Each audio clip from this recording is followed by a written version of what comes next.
በቅርብ ጊዜ ወደ ጌታ የመጣችሁ ሰዎች አደራ ይህንን ልንገራችሁ፣ እንደው በጌታ ፍቅር ይህንን ልንገራችሁ። በተቻላችሁ መጠን ጊዜ ውሰዱ። በጌታ ፊት ጊዜ ውሰዱ። በህልውና ውስጥ ጊዜ ውሰዱ። የሰጣችሁን ራእይ ህይወታችሁን ላያስጥል ይችላል ክፉ። እግዚአብሔር የሰጣችሁ ራእይ ግን ወገኖቼ ሆይ ጠላት ሊመታው ይችላል። አየህ፣ ጠላት ሰጠን፣ የቤት ስራ ሰጠን፣ አጀንዳ ሰጠኝ። አጀንዳ ከዚህ በኋላ ይዛ አትመጣም። መላእክት ኢየሱስን ከሰበክ ብቻ ትመጣለህ። ኢየሱስን እዚህ ቦታ ላይ ትሰብካለህ፣ ትመጣለህ። አይኖሩት ይናገሩታል፣ አይኖሩትም።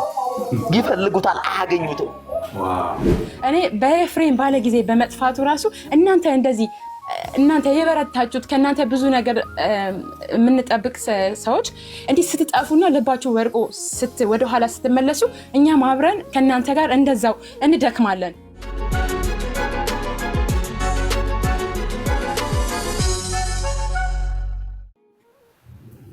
ሁልጊዜ የጌታ ፈቃድ በህይወታችን ውስጥ በኑሯችን፣ በአገልግሎታችን፣ በኑሯችን ያለን ህይወታችንም ጌታ ነው። አንዳንድ ጊዜ እንገፋፋለን። ሰዎች ስለሆነን፣ ስሜት ስላለን በህይወታችን ውስጥ የሚመጡ ነገሮች ይገፉናል አይደል? ግን ደግሞ አስታዋሾችን ጌታ ይባርካቸው ማለት እፈልጋለሁ። የደወሉልኝ በሙሉ እህቶች፣ ወንድሞች፣ የሚያውቁኝ በሙሉ በዚህ ፕላትፎርም ላይ የተዋወቋቸው ጌታ የሰጠኝ ሰዎች በጭራሽ ይሄ ሊሆን አይገባም፣ ወንድማችን ከዚህ ፕላትፎርም መራቅ የለብህም። ፕላስ ደግሞ ለማንስ ትተህ ነው የምትሄደው? ያንተን አገልግሎት፣ ያንተን ቦታ፣ ያለህን ነገር ማን ይስራ የሚል ሀሳብ ወንድሞች እህቶች ሰንዝረዋልና ጌታ ኢየሱስ ይባርካችሁ ማለት እወዳለሁ። ጠርቼ አልጨርስም። የደወላችሁልኝ ሰዎች፣ ያወራችሁኝ ሰዎች፣ በስልክ ጊዜ ወሰዳችሁ ከኔ ጋር ጌታ ኢየሱስ ይባርካችሁ ማለት እፈልጋለሁ። እህቶችም አላችሁ፣ ወንድሞችም አላችሁ። ጌታ ኢየሱስ ይባርካችሁ። አንድ ነገር ልላችሁ እፈልጋለሁ ወገኖቼ፣ ወይ አንድ ነገር ልበላችሁ። ሁላችንም እግዚአብሔር አገልግሎትን እንደሰጠን አስበን ለዚህ እግዚአብሔር ለሰጠን ነገር ምንችለውን ነገር ማበርከት ካልቻለን ተጠያቂዎች ነን። ዛሬ እችን ላስታውሳችሁ ነው የፈለኩት። በማንም ጥያቄ ወደዚህ ፕላትፎርም ነው። ምናልባት በውስጣችሁ ያለውን ነገር ወይም ደግሞ የሆነ ፕላትፎርም የሆነ ነገር ስለሚፈልግ ብላችሁ ወደዚህ ፕላትፎርም ነው። እግዚአብሔርም ደግሞ እውነትም ተናግሯችሁ አሳይቷችሁ ራእይ ሰጥቷችሁ ወደዚህ ፕላትፎርም ነው። ግን አንድ ነገር ልላችሁ ፈልጋለሁ። በተቻላችሁ መጠን እኔ አሁን እንደዛ አስቤ ነው፣ እንደዛ ከራሴም ጋር ከወንድሞችም ጋር ተነጋግሬ ነው የመጣሁት። በህይወታችን ጌታ የሰጠንን ነገር ሰጥተን እንውጣ። ሰሙ እንኳን መጣ ወደዚህ እንትን አሁን እንኳን ገባ ከኔ ጋር እና አንዳንድ ነገሮች ሰሙዬ እኔ ካለፍኩባቸው ወይም ደግሞ እኛ ከምናልፍባቸው ነገሮች ተነስተን በተለይ ይሄ ፕላትፎርም ነገሮችን አልጋ በአልጋ ላይ ያደርግ ይችላል። በጣም ከባድ የሆኑ ሲቹዌሽን ውስጥ ሊገባ ይችላል። ሰው ህይወት ጠንካራ ሊሆን ይችላል። የልባችንን የማያውቁ ሰዎች፣ የውስጣችንን መመርመር የማይችሉ ሰዎች በጣም ብዙ ነገር በህይወታችን ሊያደርሱብን ይችላሉ። በተቻለ መጠን ግን እኔ ካየሁት ነገር ተነስቼ መናገር የምችለው አንድ ነገር ነው። ብንችል ምክራችን ከጌታ ምክራችን ከመንፈስ ቅዱስ ጋር ነው። በቃ እኔ ሰሙዬን ማለት የምፈልገው እንኳን መጣ እንኳን አገኘው ቢቻልህ ምክርህ ከመንፈስ ቅዱስ ጋር ነው። በቃ እኔ ሌላ ነገር ማለት አልችልም ዛሬ፣ ምክንያቱም ፕሮግራም እሱ ስላልሆነ። ግን ስለሆኑ ነገሮች ግን በጣም አዝኛለሁ። አንዳንድ ሰዎች ላይም ደግሞ ይቀልዱ። በቃ እኔ ከዚህ በኋላ ይቀልዱ፣ በፕሮቴስታንቱ ላይ ይቀልዱ፣ በጴንጤው በእንትኑ ይቀልዱ። በጌታ ላይ ይቀልዱ፣ በወንጌል ላይ ይቀልዱ። እኔ ዝም ብዬ መንገድ እሄዳለሁ። ጌታ ያሳየኝ ነገር አደርጋለሁ። ዛሬም አንድ ነገር ልላችሁ ነው የመጣሁት ወገኖች። ወይ ሁለት ሰዎችን ላሳያችሁ ነው የመጣሁት፣ ሳኦልንና ዳዊትን። ብላችሁ ከሰማችሁ ምናልባት እኔ የተጠቀምኩበት ነገር ስለሆነ እናንተ ልትጠቀሙ ትችላላችሁ ብዬ አስባለሁ። ሁለቱም የተቀቡ ሰዎች ናቸው። ሁለቱም አንደኛው በሰው ፍላጎት ቢቀባም አንደኛው በእግዚአብሔር ፍላጎት ቢቀባም ሁለቱም ግን የቅባት ነገሥታት ናቸው። ቅቡዓን ናቸው ሁለቱም። ጥሪ፣ ምርጫና ቅባት። ይህን በደንብ ያዙልኝ። ጥሪ፣ ምርጫና ቅባት የአሸናፊነት ወይም ደግሞ ጥሪ፣ ምርጫ፣ ቅባት ካለህ አሸናፊ እንደምትሆን የታወቀ ቢሆንም ያለ ፈተና ግን የሚሆን ነገር የለም። ያለ ፈተና የሚሆን ነገር የለም።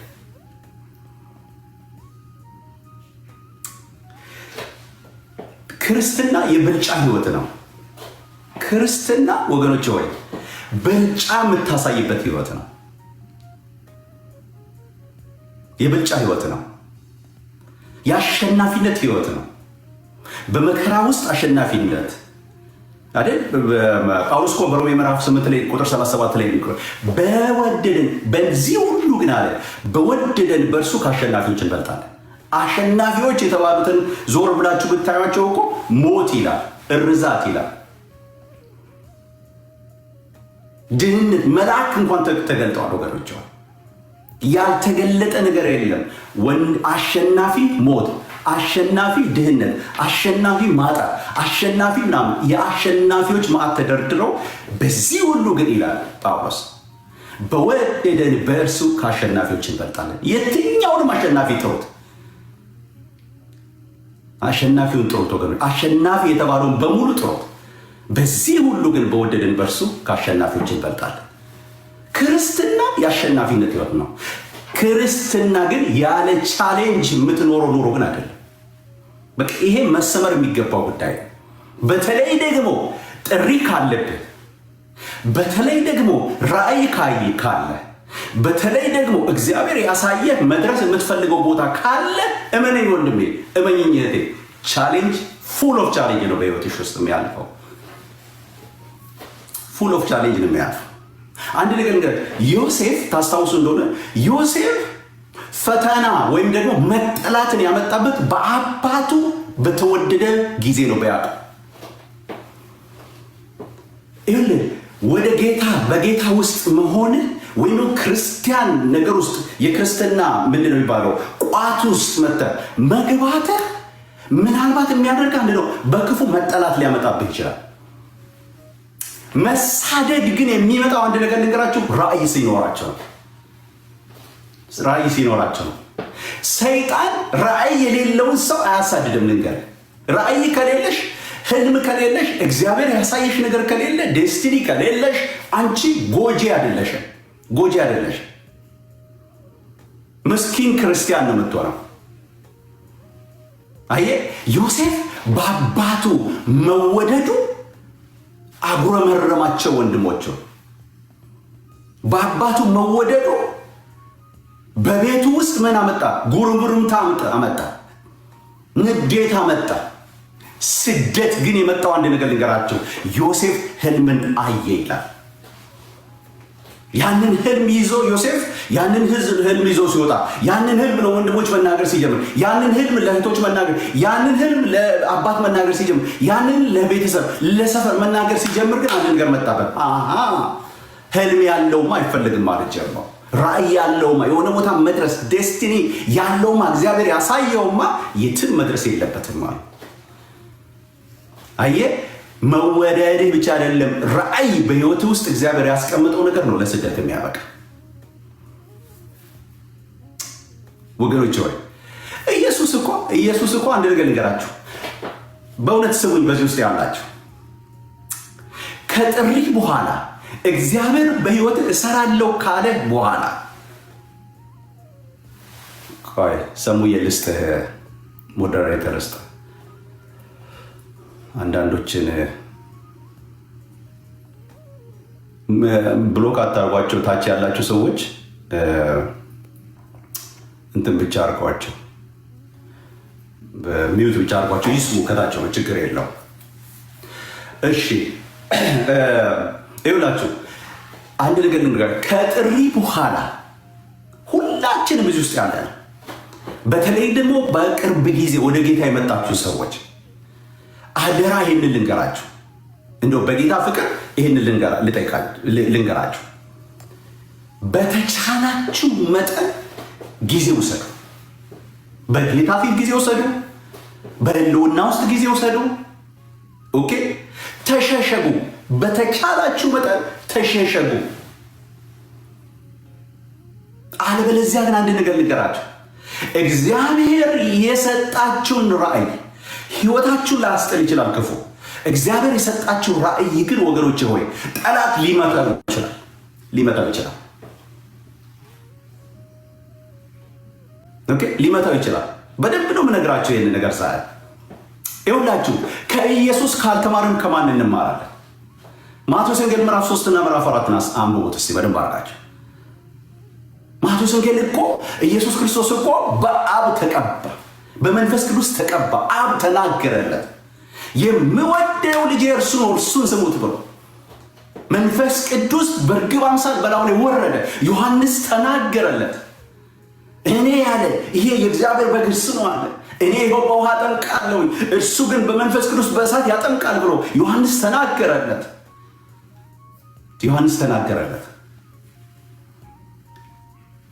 አንድ ነገር ልንገራቸው።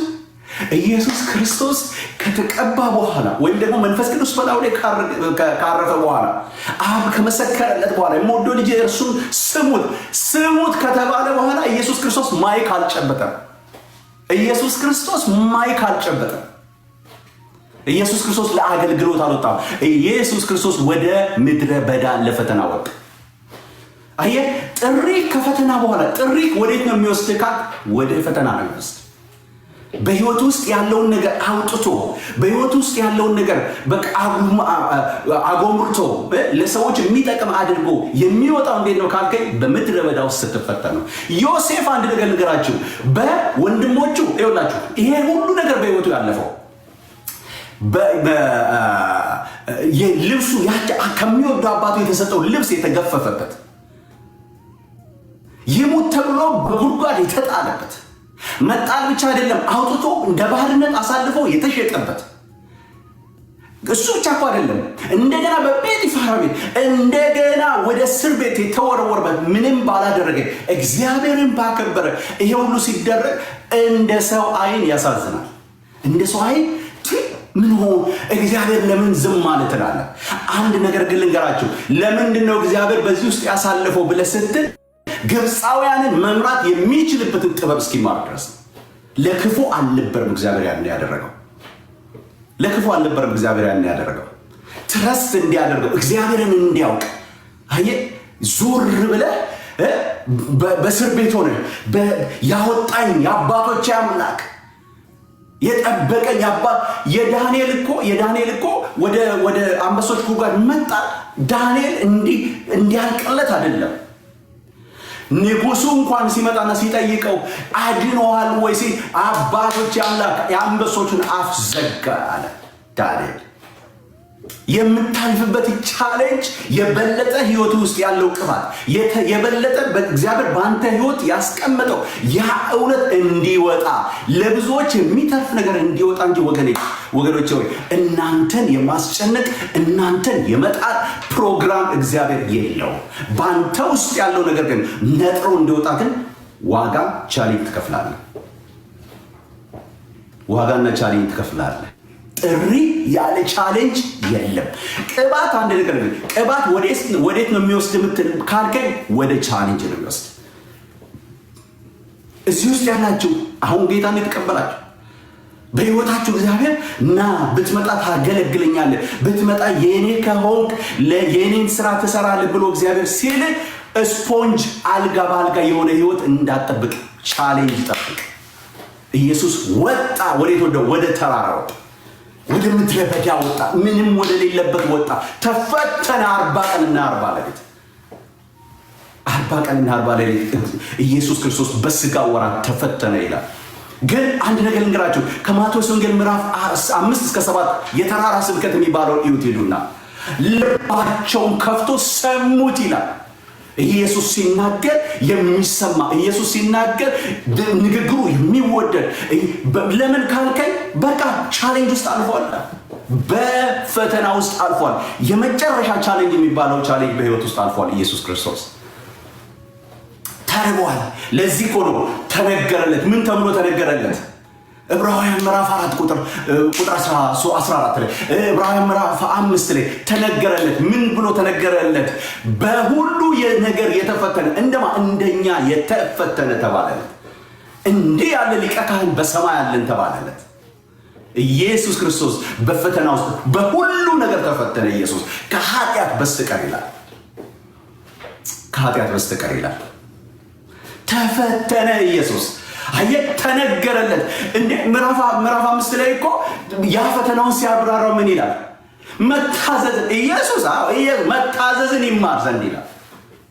በፈተና ውስጥ አለፈ፣ መታዘዝን ተማረ። እሱ አምላክ ሆኖ ሳለ በስጋ ወራት ግን ታዘዘ። አየህ፣ ያ እኮ ነው ፊልጵስዩስ ላይ ተጻፈለት። ምን ተብሎ? በሁሉ ነገር እንደኛ እኛን መሰለ አይደለም። ይኸው መተካከልን ይላል፣ እንደ መቀማት ሳይቆጥር ይላል። መተካከልን፣ ከአብ ጋር እኩል መሆንን፣ በዛ ግሎሪ መታየትን፣ በዛ ክብር መታየትን በቃ እንደ መቀማት ሳይቆጥር ሰውነትን ገንዘቡ አድርጎ በሰውነት መታዘዝን ተማረ ይላል። ከመታዘዝ በኋላ ግን አፋቸውን ልባቸውን ከፍተው ሰሙት ይላል። አየህ፣ የት ቦታ ነው መቼ ነው ከኔ የተሻለ ነገር የሚወጣው ብለህ ካልክ አንድ ነገር ልንገር ወንድሜ፣ እህቴ፣ አንድ ነገር ልንገርሽ። መቼ ነው የኔ ነገር የሚወጣው ካልክ ከጌታ ጋር በቻሌንጅ ውስጥ ስታልፍና ከጌታ ጋር ያለህን የእውነት ግንኙነት አባትና ልጅ ያለውን ግንኙነት ስትገናኝና ከእግዚአብሔር የሚቀዳውን ነገር ቀርተህ ስትመጣ አንተን ለመስማት እምቢ የሚል የለም። የዳዊትና የሳኦል ትልቁ ባውንደሪያቸው፣ ትልቁ ችግራቸው ይሄ ነበረ። አየህ፣ ሳኦል ተቀብቷል፣ ቅባት አለው፣ የንግስና ቅባት ተቀብሏል። ትልቁ ችግር ምንድን ነበር? እሱ የከተማ ሰው ነበረ። አየህ፣ የከተማ ሰው ነበረ። በቃ ተቀብቶ ወዴት የሚሄድ ነው? ሮጦ ወደ ከተማ የሚሄድ ነው። ከተማ ይሄዳል፣ ካፌ ውስጥ ይቀመጣል። እግዚአብሔር እኮ በእኔ ህይወት ያደረገው ይላል፣ ይቀድማል። የሳሙኤልን ቅባት፣ የሳሙኤልን የክህነት አገልግሎት ይቀማል። ሲፈልግ የፈለገውን ያደርጋል። የሳኦል ቅባት ይሄ ነው። ሳኦል ቅባት ምንድነው ካልከኝ፣ የሳኦል ቅባት የከተማ ቅባት፣ ከተሜ ነው። ሳኦል ማለት ያልገባው ቅባት ምንድነው? ምን ያስፈልጋል? ምንድነው ከኔ የሚፈለገው? የባከነ ሰው። አንድ ነገር ልንገራችሁ፣ 2 ዓመት ብቻ ነው በእስራኤል ላይ ሲነግስ ወገኖች ሆይ፣ እግዚአብሔር አብሮት ሆኖ የነገሰበት 2 ዓመት ብቻ ነው ሳኦል። ለምን ካልከኝ የከተማ ሰው ስለሆነ ቀለለ። ሳኦል ቀለለ። የሳሙኤልን አገልግሎት ለመቀማት ፈልጎ ቀለለ። የንግስናን ብቻ ሳይሆን ማሳረግን፣ የክህነት አገልግሎትን መንጠቅ ፈለገ። ችኩል ሆነ፣ ተቅበዝባዥ ሆነ። ዳዊት ግን ይገርመኛል ወገኖች ሆይ፣ ዳዊት ግን አስደናቂ ሰው ነው። እነ አምናዳብ፣ እነ ኤልያብ፣ እነ ሳማ ወንድሞቹ ባሉበት ወገኖች ሆይ አንደኛ ሳሙኤል ምዕራፍ 16 እና 17 አንብቡ። እነሱ ባሉበት ወገኖች ሆይ ሳሙኤል አለኝ፣ እሰይ ቤት ሰው አለኝ፣ ሂድልኝ አለ እግዚአብሔር። ሂድልኝ፣ እሰይ ቤት ሰው አለኝ፣ እኔ የምቀባው ሰው አለ። ሳኦል እያለ ሳኦል የተቀባው ንግስናውን ግን ያረከሰው፣ ያልገባው ቅባት ምን እንደሆነ ያልገባው ከተሜው ሳኦል እያለ እግዚአብሔር ሰው አለኝ አለ። ሰው አለኝ አለ እግዚአብሔር። አለኝ፣ በእሰይ ቤት ሂድልኝ አለ እግዚአብሔር። ላከ ሳሙኤል በእሴይ ቤት ገባ። ተደረደሩ፣ ቁመታሞች ተደረደሩ፣ የሚገርሙ ሰዎች ተደረደሩ። በሰው ፊት ሲታዩ የሚገርሙ ናቸው። ንግግራቸው የሚያምር ነው። አቤት ቁመታቸው የሚያምር ነው። መልካቸው ለውጋ ነው። በቃ በጣም የሚገርሙ ናቸው። ሲታዩ የሚያሳስቱ ናቸው። ሳሙኤል እንኳን ተሳስቷል። ኤልያብን ሳይሆን ይሄ የሆነ እግዚአብሔር የሚቀባው ይሄ ነው። እግዚአብሔር ግን እንደዚያ ነው አለ። አንድ ነገር ልንገርህ፣ ሰዎች እንዲህ ነው ይበሉ አይደል? አልተቀባም፣ አልተጠራም፣ ውሸቱን ነው፣ በዚህ ነው በዛ ነው ይበሉ። አንድ ነገር ልንገርህ፣ እግዚአብሔር ግን ጠርቶ ከሆነ አንተና እግዚአብሔር ኮንፈርሜሽን ካላችሁ ግን ወንድሜ ጠንክር፣ እህቴ ጠንክር። ጉዳይ ከሰው ጋር አይደለም። በሰው ምርጫ የመጣው ሳኦል አንዳችም አልጠቀመው። በሰው ምርጫ በሰው ፍላጎት የመጣ እግዚአብሔር ግን በምድረ በዳ በበግ ጠባቂነት ያሰለጠነው ዳዊት ግን ወደፊት በመጣ ጊዜ ግን ልዩነትን ያደረገው። አሳያቸዋለሁ ምን አይነት ልዩነት እንዳደረገ። ልዩነትን ያደረገ ልዩነትን ያመጣ ልዩነት አመጣ። በእስራኤል ላይ ልዩነት አመጣ። በቤተ መንግስት ልዩነት አመጣ። በሀገር ላይ ልዩነት አመጣ። እስራኤል ከደከመችበት ነገር የወጣችበት አንድ ነገር ልንገራችሁ። በማን ነው ካላችሁ በዳዊት ነው። በእረኛው ዳዊት ነው። ማንም ውስጥ አይን ውስጥ ያልገባ፣ ማንም ዞር ብሎ ሊያየው ያልፈቀደ፣ ማንም ዞር ብሎ ሊያየው አባቱ እንኳን የረሳ፣ አባቱ እሴይ እንኳን የረሳ። አባቱ እሴይ እኮ ያሉት እዚህ ይላቸዋል አይደል? ሳሙኤል አለ ማን ነው? አንድ ሰው አለ። እግዚአብሔር እነዚህን ሰባቱንም አልመረጥኩም ይላል። በፊቴ የቆመው ኤልያብ የሚገርም ነው። እኔ እንደውም ልቤ ያረፈበት እሱ ነበር፣ ግን እግዚአብሔር አልመረጥኩትም አለ። ልቡን ይሄ የምፈልገው ልብ አይደለም አለ እግዚአብሔር።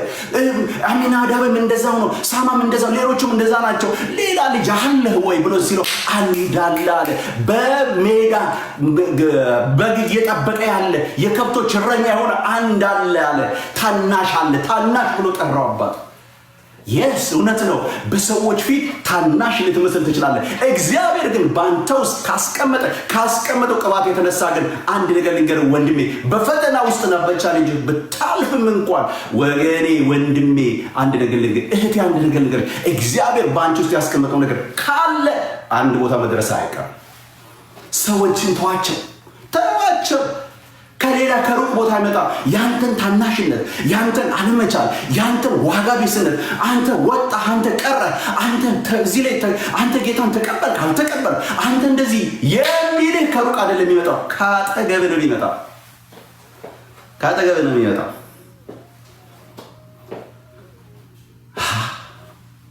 ዳዊት ግን የሚገርም ሰው ነው።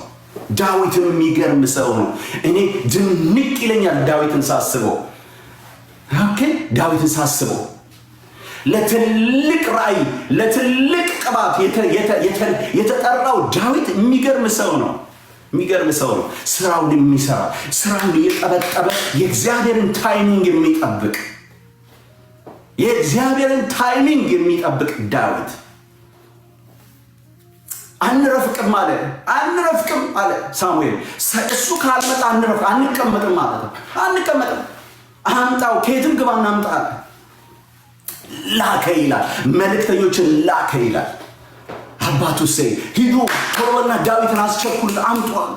ልክ ዳዊት ሲመጣና ወደ ሳሙኤል ፊት ሲቀርብ እግዚአብሔር እንደዚህ አለ። ዳዊትን ሲያየው መልኩም ያማረ ቀይ ነበር ይላል። ኦኬ አየ እግዚአብሔር የሳሙኤልን እይታ ገና ሲያየው የሳሙኤልን እይታ እግዚአብሔር ለወጠው ለዚህ ልጅ።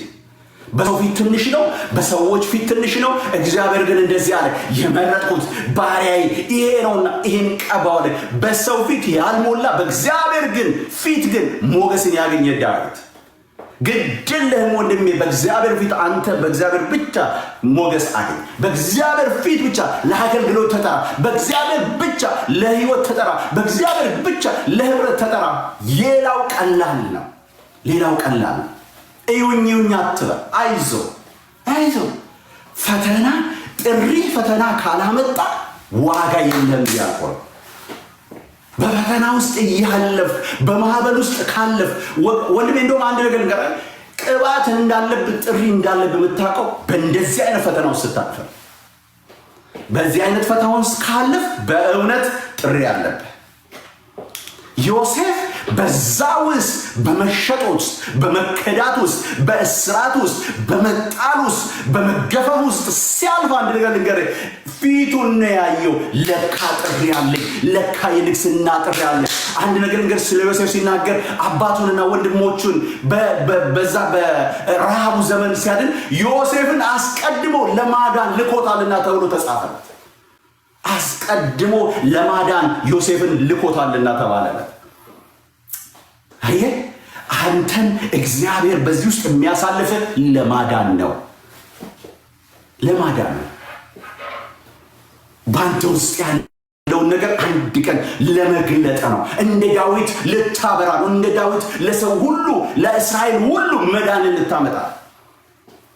አየህ፣ ሳኦል የማይችለው ከባድ ጦር፣ በሕይወቱ ዘመን ተለማምዶት የማያውቀው ከባድ ጦር፣ አይቶ የማያውቀው አይነት ጦር፣ ፍልስጤም በዛ በኩል እስራኤል በዚህ በኩል በቆመችበት ጎልያድ የሚባል መጥቶ ተለማምዶት የማያውቀው አንድ ጀግና፣ አንድ ወንድ ይምጣ የሚል። አየህ፣ ሳኦል የማይችለው ጎልያድ በአንተ ሊጣል ነው። ፈተና ይበዛብህ። እመነኝ ወንድሜ፣ እመኝኝ እህቴ፣ ጥሪ ኖረሽ በህይወትሽ ውስጥ እግዚአብሔር ያሳየሽ ነገር እግዚአብሔር ይሄንን ባንተ ሰራለሁ ብሎ ወደ ህይወትና ወደ አገልግሎት ጠርቶ መንገዱ ግን ጎርበት ባጣ ከሆነብህ አንድ ነገር ልንገርህ፣ እግዚአብሔር ዓላማ አለው ማለት ነው ባንተ። ዝም እንዳትል አንተ ጠብጠብ። ይገርማቸዋል። ዳዊት ቀባዋል። የመረጥኩት ይሄ ነው ቀባልኝ አለው እግዚአብሔር። ቀባልኝ ካለው በኋላ ዳዊት አመጣና ይላል በላዩ ላይ በቀንዱ አመጣና ምን አደረገ? ዘይቱን አፈሰሰበት ይላል። እግዚአብሔር የሚቀባው ይሄ ነው። አየህ፣ አንድ ነገር ሳኦል ሲቀባ በብርሌ ሰው በሰራው ነገር በሚሰበር ነገር ተቀባ። ዳዊት ሲቀባ ግን እንደ እግዚአብሔር ሐሳብ ስለነበረ በማይሰበር ቢወርቅ በማይሰበር ቀንድ እግዚአብሔር ቀባው። እግዚአብሔር ቀባ፣ ዳዊትን ቀባ። እኔ ከዚህ በኋላ ያለውን ግን በደንብ ሰማይ። ቅባት ካልክ በኋላ ቻሌንጆቹንም ግን አብረህ ወንድሜ ሆይ አብረህ እየው። ይሄንንም አብረህ እየው። ዳዊት እንደዚህ ነው ያደረገው። ከተቀባ በኋላ ይላል መጽሐፍ ቅዱስ ሲናገር፣ ወዴት ነው የሄደው? ወደ እረኝነቱ ነው የሄደው።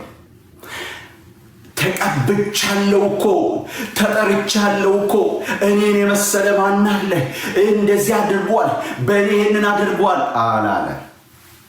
ዳዊት ቀስ ብሎ እንደተቀባ፣ ያኛው ልዩነቱ የሁለቱ ልዩነት ይሄ ነው።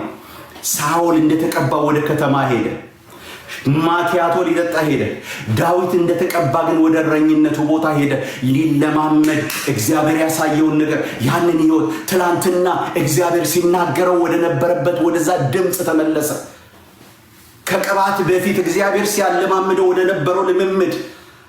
ኦኬ፣ ነገ ለሚናገረው ነገር፣ ነገ በሳኦል ፊት ጎልያድን ማን ነው የሚጥል ጀግና የሚፈለግበት ጊዜ ላይ ሊመዘው የሚችለውን ሬዚዩሜ ወይ ነው የሥራ ልምድ ወደሚያጽፍበት ቦታ ወደዛ ወደ በግ ጠባቂነቱ ተመለሰ። ማ ካልከኝ ዳዊት። ጫማ አልተለካካም። ለምን አገልግሎት ስፍራ አልሰጣችሁኝም አላለም። ምንድን ነው ያደረገው? ወደ ምድረ በዳው ተመለሰ።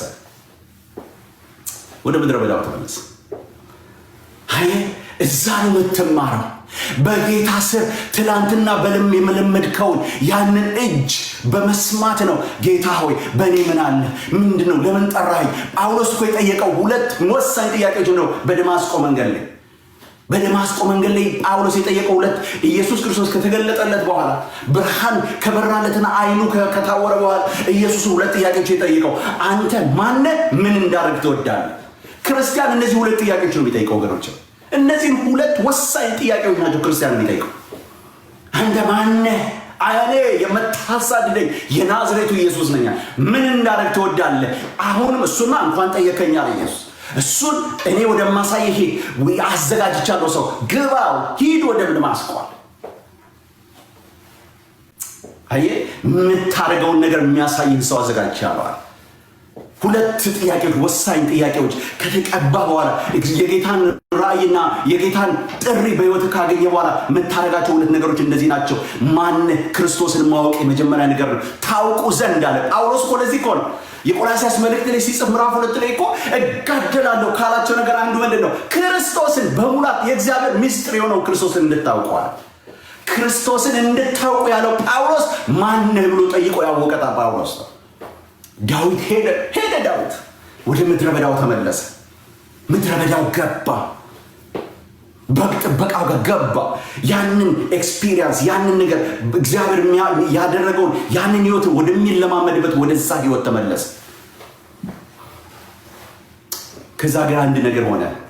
አጋጣሚ በሚመስል ይኸውልህ ታይሚንጉንና አንተ ባለህበት ቦታ እግዚአብሔር በሚያሰለጥንህ ቦታ ከቆየህ ወንድሜ፣ ከቆየሽ እህቴ አንድ ነገር ልንገራችሁ።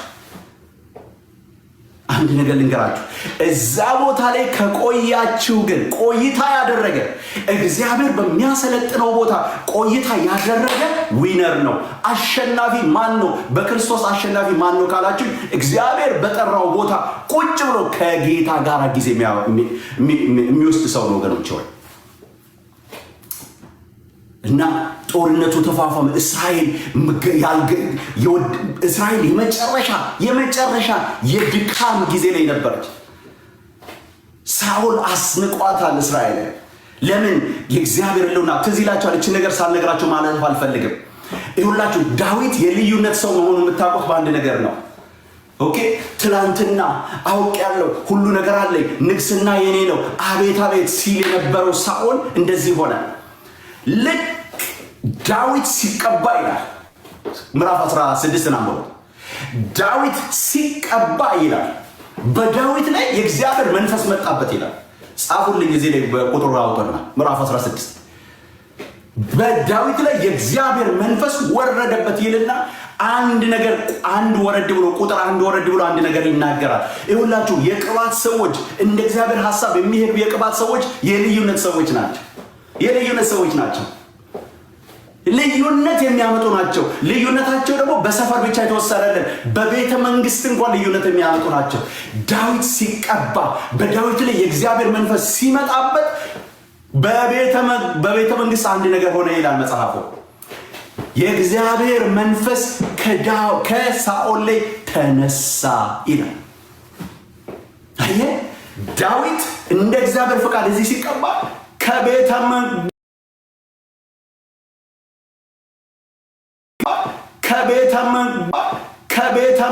ሳኦል ብቻውን ቀረ። ለምን ካልከኝ ሳኦል ቢቆይም ጎልያድን አያሸንፍም። ጎልያድን የሚያሸንፈው ዳዊት በእግዚአብሔር መንፈስ ወደፊት መምጣት ነበረበት። ልምድ አለኝ ብለህ እንደፈለግኩኝ ሆናለሁ፣ ነገሩ የኔ ነው፣ በእኔ ነው የተያዘው፣ ኦኬ እንትና ማገልገል አይችልም፣ ኦኬ አሁን ነው እንትና የመጣው እያልክ ምትል ወንድሜ አንድ ነገር ልንገርህ። ከጥሪውና ከጠሪው ነው፣ ከሰውየው አይደለም። ከጥሪውና ከጠሪው ነው። ጥሪ ያለበት ሰው ሁልጊዜ አሸናፊ ነው። ቅባት ያለበት ሰው ቻሌንጅ ይኖርበት እንጂ አሸናፊ ነው። ነግረሃል። ሰው ቅባት ካለበት አሸናፊ ነው። ከጥሪው ነው፣ ከጠሪው ነው፣ ከሰውየው አይደለም። እና አጋጣሚ የሚመስል ጊዜ ግን መጣ። እስራኤልና ፍልስጤም ቆመዋል፣ ዳርና ዳር ይዘው ቆመዋል፣ ለሰልፍ ወጥተዋል። ግን አንድ ነገር ሆነ። የእስራኤል ጦር በዚህ በኩል ቢቆምም ፈሪ ቁመቱ ረዥም ነበር ይላል። እንትና ብቻ አይደለም፣ ጎልያድ ብቻ ነበር ቁመቱ ረዥም የነበረው፣ ሳኦል ቁመታም ነበር ይላል መጽሐፉ። እንደውም የመጽሐፍ ቅዱስ አዋቂዎች ወይ እኩል ቢሆን ነው ወይ ትንሽ አነስ ቢል ነው ከሱ ይላሉ። ከጎልያድ ሳኦልም ረዥም ሰው ነበር። ግን ምዕራፍ 17 ቁጥር 11 ላይ አንብቡት። የሚያሳዝነኝ እሱ ነው። የእግዚአብሔር መንፈስ አብሮት ስለሌለ ባዶውን ስለነበረ አንድ ነገር አደረገ ይላል። እስራኤልን ይዞ ከፊት ለፊት ቆሞ ነበር ይላል። ኦኬ ጎልያድ አይወጣም። ግን አንድ ይኸውላችሁ መጀመሪያ የፍልስጤም በዚህ ይቆማል፣ የእስራኤል ጦር በዚህ ይቆማል። ከዛስ ጎልያድ ጎምለል ብሎ ከመካከል ሲወጣ ቁመቱ ወደ 9 ምናምን እንትን ነው የሚሆነው ክንድ ምናምን ረጅም ሰው ይታያቸዋል። የዛን ጊዜ ይላል ማን ይላል ሳኦል ከሰራዊቱ ጋር ወደ ኋላ ይሸሽ ነበር ይላል። አየ ረጅሙ ሳኦል ለንግስና የተቀባው ሳኦል ግን የእግዚአብሔር መንፈስ አብሮት የሌለው ጥሪውን ያራከሰውማ ሳኦል ወደ ኋላ ይሸሽ ነበር ይላል። ወደ ኋላ ይሸሽ ነበር። ግን አንድ ነገር ሆነ። በዚህ ውጥረት ውስጥ እያሉ 40 ቀን በነገራችን ላይ እቺ 40 በጣም አንድ ነገር ጋር እቺ 40 በጣም ብዙ ምስጢር አላት። ይኸውላችሁ ሙሴ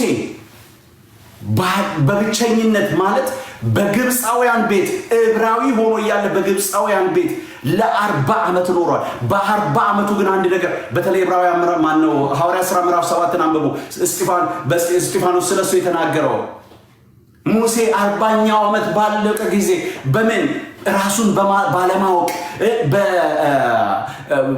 ዜግነቱን ባለማወቅ እኔ ማን ነኝ ብሎ በዚህ ሁሉ ጥያቄ ውስጥ ለ40 ዓመት እንዲያድግ ያደረገው እግዚአብሔር ሙሴን ስለጠላ ቅጣት አልነበረም። ሙሴ እስራኤላውያንን ነፃ ለማውጣት እግዚአብሔር በሱ ውስጥ ያስቀመጠውን ፕሮግራም ዳውንሎድ እያደረገበት ነበር።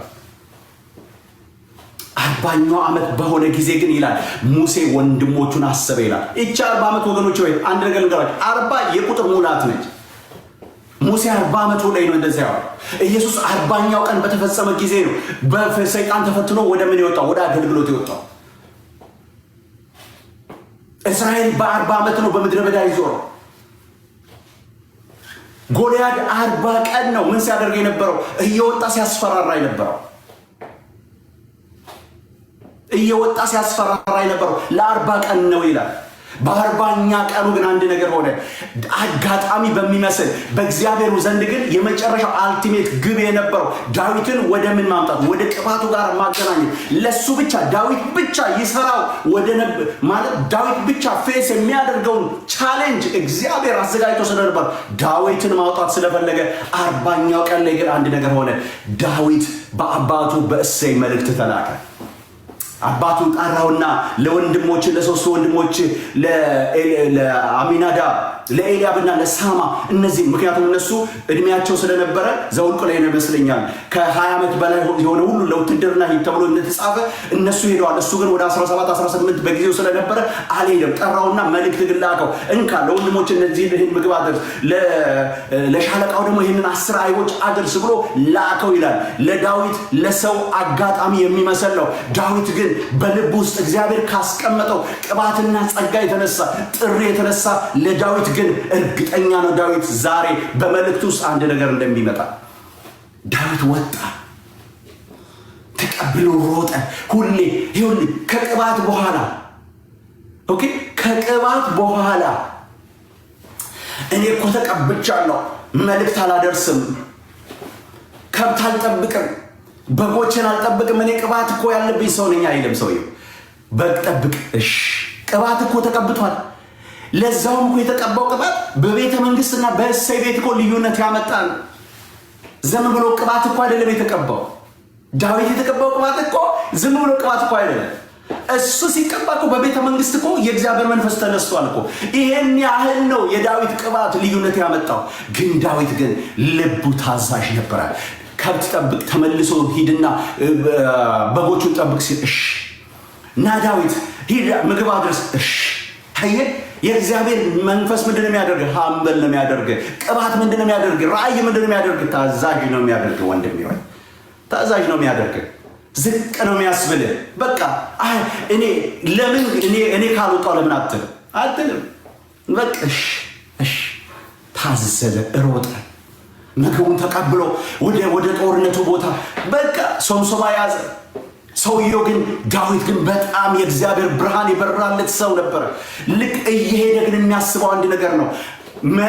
እንደዚህ ይላል፣ አንበቡት ምዕራፍ 17 ላይ ዳዊትም ቸኩሎ ለጠባቂዎቹ ለምኑን ምግቡን ሰጠ ይላል። ሰጥቶ አልቆመም። ሰጥቶ ወደ 50 አለቃው ጋር ገብቶ የለ ማነው ሻለቃው ጋር ገብቶ የለ ምግብ አይሁን ሊሰጥ አቤት 50 አለቃዬ ከ50 አለቃ ጋር ፎቶ ልነሳ አላለም። ሰጠና አንድ ነገር ነው ያደረገው። ምንድነው እየተካሄደ ያለው? ጥያቄ ውስጥ ነው የገባው። ምንድነው የተደረገው? ምን እየሆነ ነው ያለው? ማን ነው ያስቸገረው? ይሄ ቅባት ይሄ ችግር ከኔ ቅባት ጋር የሚሄድ ነው ወይ? ለዚህ ቅባት ይሆን ለዚህ ጊዜ ሆነ ወይ የተቀባው? ቻሌንጁ ማንም የማይችለው ከሆነ እኔ ነኝ ማለት ነው አለ ዳዊት። የኔ ነው ማለት ነው። ማንም የማይችለው ቻሌንጅ ከሆነ የኔ ነው አለ ዳዊት። ወዳጄ ኮመን ለሆነ አይደለም አንተ የተጠራው። ማንም ሰው በእውቀቱ ትናንትና በነበረው ጥበብ በሆነ ምንድነው ስሙ የሆነ እንትን በመጥራት የዛሬ 1500 ዓመት እንደዚህ ተደርጎ ነበር ምናምን በማለት ለሚደረጉ ኮመን ለሆኑ ነገሮች ብቻ አይደለም የተጠራው። ሰንጥቀ ገብተ ወደ እግዚአብሔር ህልውና ገብተ የእግዚአብሔርን ሐሳብ ጎተተ አምጥተ በምድር ላይ አካል የማልበስ ስራ ላይ እንድትጠመዱ እግዚአብሔር የተጠራው ለዛ ነው። ዳዊት ለኮመን አገልግሎት አልተጠራም። ዳዊት በልኩ የሆነ ቻሌንጅ ነበር የጠበቀው። በልክ የሆነ ቻሌንጅ እስኪመጣ ድረስ አንድ ነገር ልንገርህ፣ አትታገል። ሶስቱ እኮ ሄደዋል እኮ በስጋ ሊዋጉ ሄደዋል። ወንድሞቹ የዳዊት ወንድሞች ሄደዋል። እነሱን ለምን ይሄዳሉ ብሎ እንትኑን እዚህ ላይ እንትን አድርጎ አስሮ እያለ ነጠላ ለብሶ ለቅሶ ቤት አልተቀመጠም። ዳዊት እግዚአብሔር በሚያሰለጥነው ስፍራ ነበር። ለምን እኔ አልሄድኩም አላለ። ለምን አልሄድኩም አላለ። ይህ ጥሪ የሚያደርግ ምንድን ነው? ሀምብል የእግዚአብሔርን ድምፅ መስማት ሰሚ ነው የሚያደርግ ወዳጆች። ከዛ ምን ሆነ? ዳዊት አወቀ። ይሄ የኔ ጊዜ ነው አለ። እግዚአብሔር በእኔ ውስጥ ያስቀመጠው ጥሪ ይሄ ነው አለ። ፌስ የማደርገው እኔ የምገጥመው ቻሌንጅ ታላቁ ቻሌንጅ ይሄ ነው አለ። ታላቁ ቻሌንጅ ይሄ ነው አለ።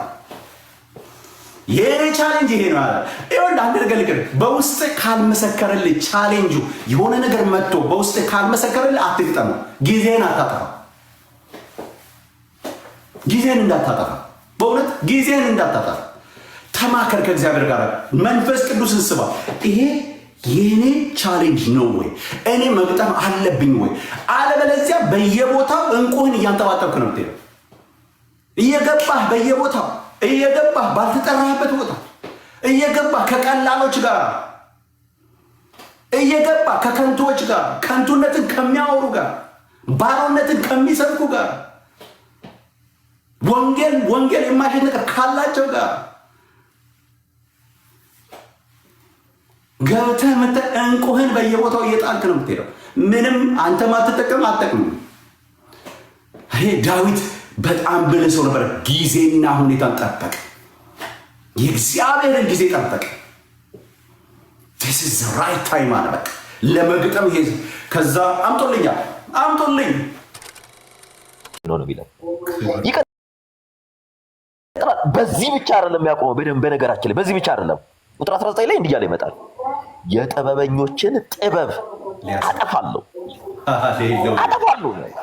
የጥበበኞችን ጥበብ አጠፋለሁ፣ የአስተዋዮችን ማስተዋል እጥላለሁ ተብሎ ተጽፏልና። ይህ የቱ ጋር የተጻፈው? በትንቢት በኢሳይያስ አንደበት የተነገረ ቃል ነው። ትንቢተ ኢሳይያስ ምዕራፍ 29 ቁጥር 14 ላይ የጥበበኞችን ጥበብ አጠፋለሁ፣ የአስተዋዮችን ማስተዋል እጥላለሁ ተብሎ ተጽፏልና እያለ ይመክራቸዋል። በደንብ አስተውሉ። ይቀጥልና እንዲህ ይላቸዋል። ጥበበኛ የት አለ? ጸሐፊስ የት አለ? የዚህች ዓለም መርማሪስ የት አለ እያለ ይጠይቃል። በደንብ አስተውሉ። ጥበበኛስ የት አለ? ጸሐፊስ የት አለ? ጸሐፍት ናቸው የሚባሉ በዛቱ ሕግና የሕግ መጽሐፍና የነቢያት መጽሐፍን አብጠርጥረው የሚያውቁ በቃላቸው የሚተነትኑ ለብዙዎች የሚገልጡ ነገር ግን የማይኖሩት። ይናገሩታል፣ አይኖሩትም። ይፈልጉታል፣ አያገኙትም። በሰዎች ዘንድ ተቀባይነት አላቸው፣ በእግዚአብሔር እይታ ውስጥ ግን የሉም። እግዚአብሔርን ማየትም መስማትም የማይችሉ፣ እግዚአብሔርን ሊያዩና ሊሰሙ ትዕግስት የሌላቸው፣ በራሳቸው ጥበብ የሚመጻደቁ፣ ክብር ለኢየሱስ ይሁን። ለዛ ነው ጽድቃችሁ ከጸሐፍትና ፈሪሳውያን ካልበለጠ መንግስቴን አትወርሱም የሚለው። ጽድቃችሁ ከጸሐፍትና ፈሪሳውያን ካልበለጠ መንግስቴን አትወርሱም ያላቸው ለዛ ነው። የጽድቅ ዝቅተኛ መለኪያ ሆነው የተጠሩ ናቸው። ጥበበኛስ የት አለ ይላል። ጸሐፊስ የት አለ?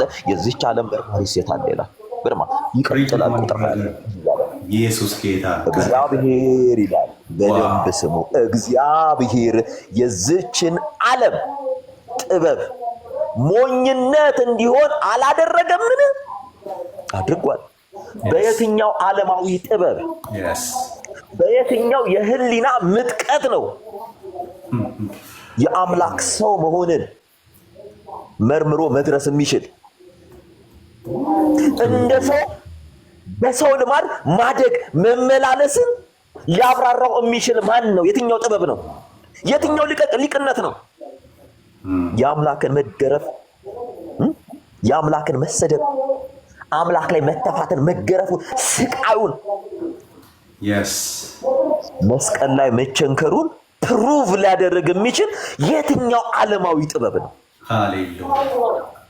እግዚአብሔር የዚችን ዓለም ጥበብ ሞኝነት እንዲሆን አላደረገምን? በደንብ አስተውሉ። ይመጣል። ከዛ በኋላ ዓለም እግዚአብሔርን በጥበቧ ስላላወቀች በስብከት ሞኝነት የሚያምኑትን ሊያድን ነው የሚለው። ምንድን ነው የሚለው? በስብከት ሞኝነት የሚያምኑትን ሊያድን የእግዚአብሔር በጎ ፈቃድ ሆኗልና። ዋው! ሃሌሉያ! ክብር ለኢየሱስ ይሁን። ዓለም እግዚአብሔርን በጥበቧ ስላላወቀ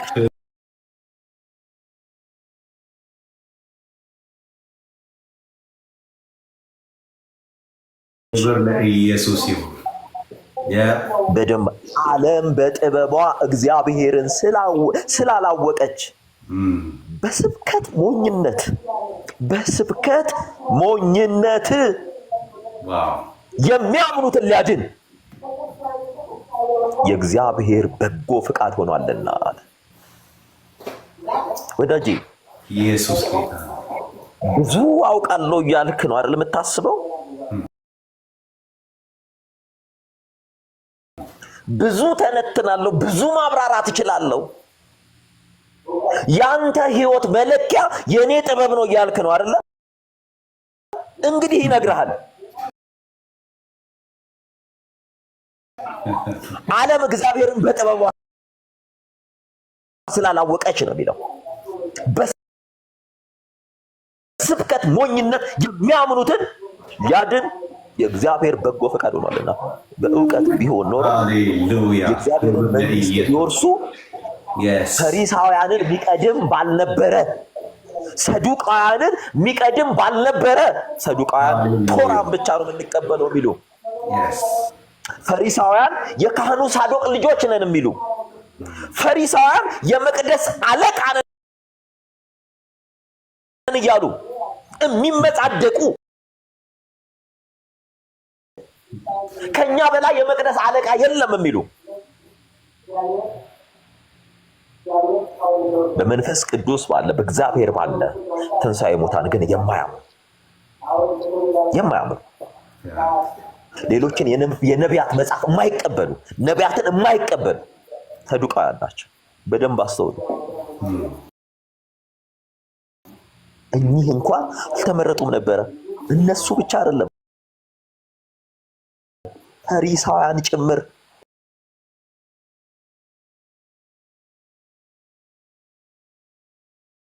ለሰንበት ትልቅ ክብር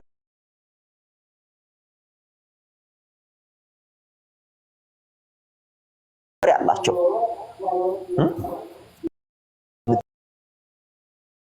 ጥበብ ከንቱ ያደረገ አምላክ፣ የዓለምን ባለጠግነት ከንቱ ያደረገ አምላክ፣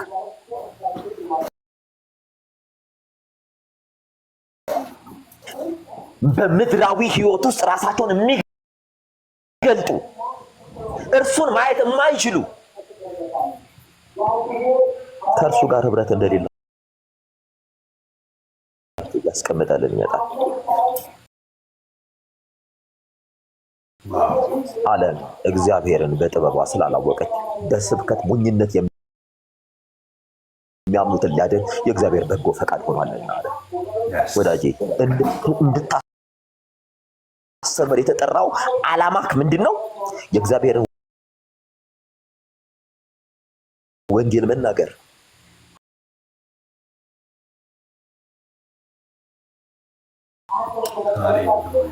በእርሱ ስላለ መዳን፣ በእርሱ ስላለ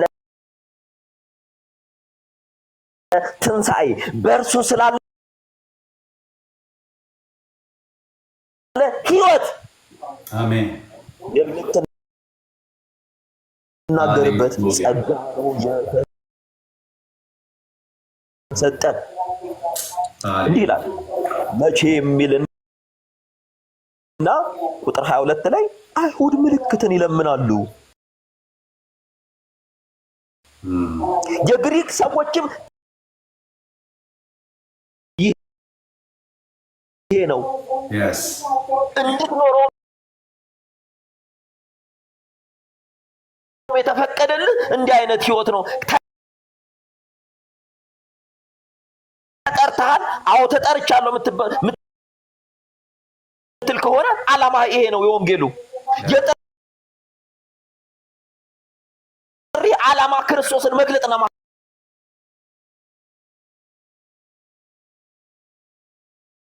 ማሳየት ነው። ስለራስ ዕውቀት አንብበ ሸምድደ ስላገኘው ዕውቀት አይደለም። በንባብ ቢሆን እኮ አንድ ገጽ ወረቀት ጴጥሮስ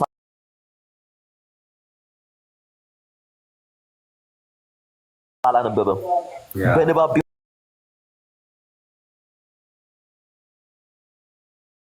ዮሐንስ አንድ ገጽ ወረቀት አላነበበም።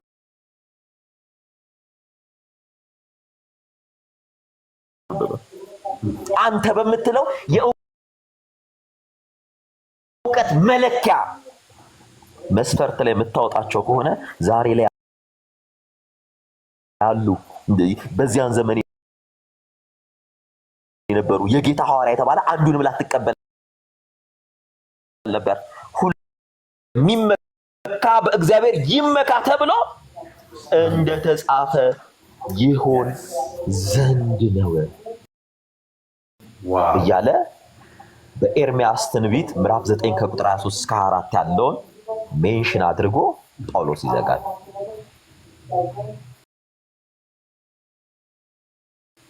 ስለዚህ ሁላችንም መጠራታችንን አውቀን በእግዚአብሔር ባለ ባለጠግነት የበጎ ምልክት ያለብን ሁሉ እርሱን ወደ መምሰል እንድናደግ የእርሱን መንገድ እንድንከተል የሰራልንን ያዘጋጀልንን ህይወት እንድንኖር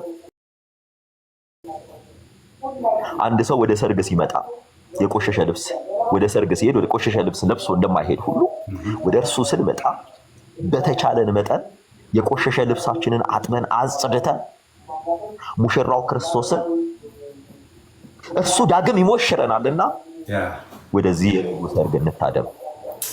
እባካችሁ መጠራታችንን እንመልከት። የተጠራነው ዓላማ የሰዎች ልጆችን ወደ እግዚአብሔር መንግስት መሰብሰብ፣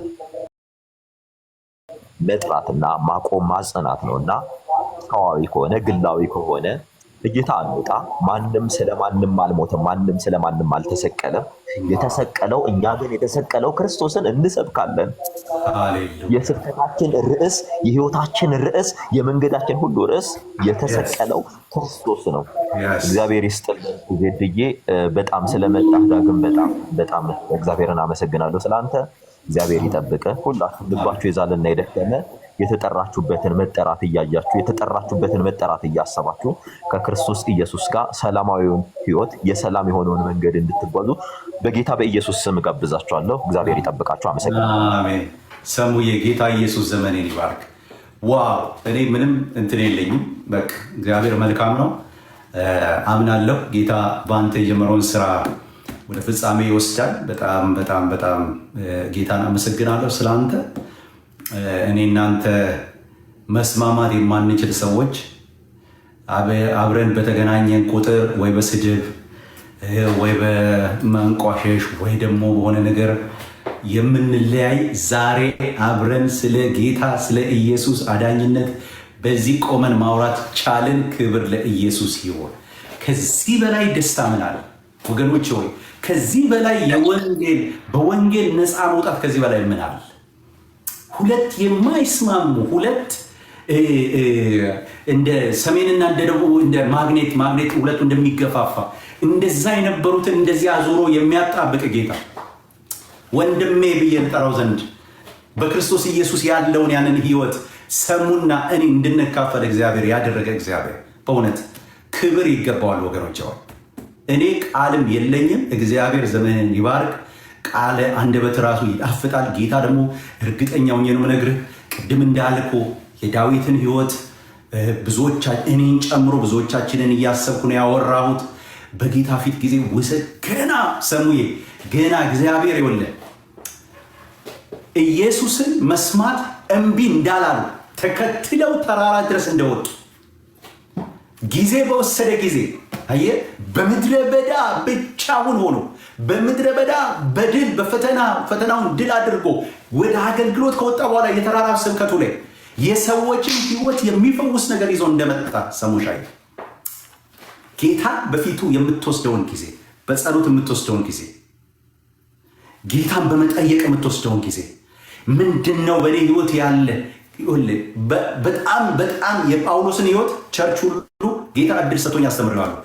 አንተ ማነህ ምን እንዳደርግ ትወዳለህ በሚል በሁለት ርዕስ፣ አንተ ማነህ በሚል ርዕስና ምን እንዳደርግ ትወዳለህ በሚል ርዕስ ጳውሎስ የደማስቆ መንገድ ላይ በሐዋርያ ሥራ ምዕራፍ 9 ላይ በእውነት ኢየሱስን ማወቅ የመጀመሪያ ነገር፣ ሰው ከማገልገል በፊት ጌታን ማወቅ ነው። አንተ ማነህ ብሎ መጠየቅ መቻል አለበት። እሰብካቸዋለሁ እሱን ስብከት እዚህ ቦታ ላይ ጌታ ይረዳኛል። አንድ ቀን ምን እንዳደርግ ትወዳለህ ኔክስት ስቴፕ ነው።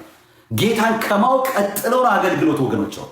ዳዊት ጌታን ወደ ማገልገል ወደ ቻሌንጅ የወጣው መጀመሪያ በምድረ በዳ ጌታን በማወቅ ነው።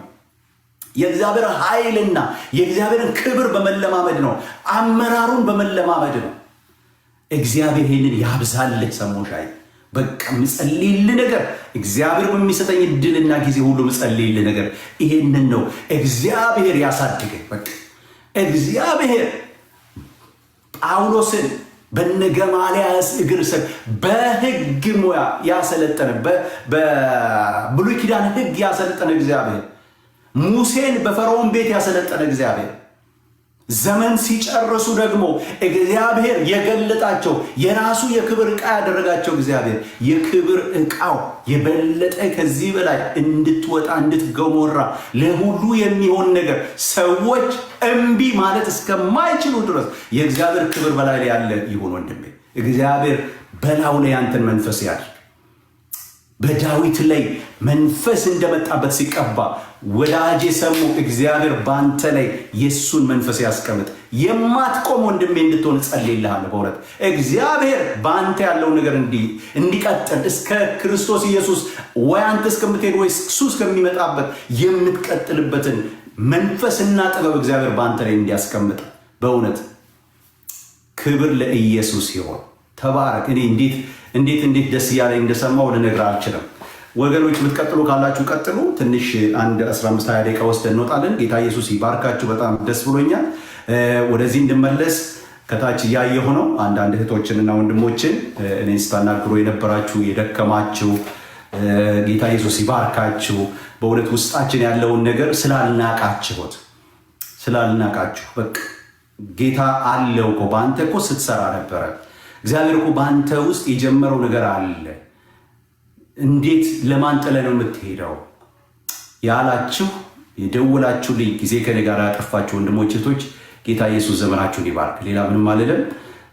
አመሰግናለሁ ስለወደዳችሁ፣ ስለምትወዱ በቃ ጌታን በእኔ ውስጥ ትንሽ ቢሆን ያለችዋን ጭላንጭል ማጥፋት ስላልፈለጋችሁ የበለጠ እንደውም እንዲወጣ እንዲጎመራ እንዲሄድ ኢንካሬጅመንት ስለሆናችሁ ጌታ ኢየሱስ ይባርካችሁ ለማለት ፈልጋለሁ። ቀጥሉ ወገኖች፣ ጌታ ኢየሱስ ይባርካችሁ። ዘንድኔ ቀጥላለሁ። በጣም እኔ ማርቆስ በጣም ነው ማመሰግንህ በእውነት ፓስተር። እሺ እኔ በጣም ወርም አፕ አድርገን ልቤን ወደ ተወሰድክ መሰለህ። ድሮ አገር ቤት እያለን ከአባቶች የምንሰማው ወንጌል ነው ዛሬ ማታ የሰማነው ብራዘር። በጣም ከትላልቅ ወንጌላውያን እና በጣም የተረሳ ወንጌል ሊለው ይችላል። ገብቶሃል? እንደዛ አይነት ትውልዱ ተጠምቷል። እየተረሳ እየተረገጠ በቃ ምንም አይነት ትኩረት እየተነፈገበት ወንጌል ነው ዛሬ ማታ እግዚአብሔር ባንተ ያስደመጠን። ስለዚህ እግዚአብሔርን በጣም ከልቤ ባርከዋለሁ። ኢት ኢዝ ሶ ፓወርፉል ብራዘር። በጣም ደስ ብሎ እኔ በጣም I have been seriously follow up እንደው ዛሬ ማታ እንድገባ የረዳኝ ጌታ ነበር ማመሰግነው። ኢት ኢዝ በጣም ደስ ተቀባ። የሁላችን መቅጣጫ ይሄ ነው መሆን ያለበት። በቃ በጣም የሚገርም አይነት የእግዚአብሔር ሐሳብ ነበረ። ገብተዋል?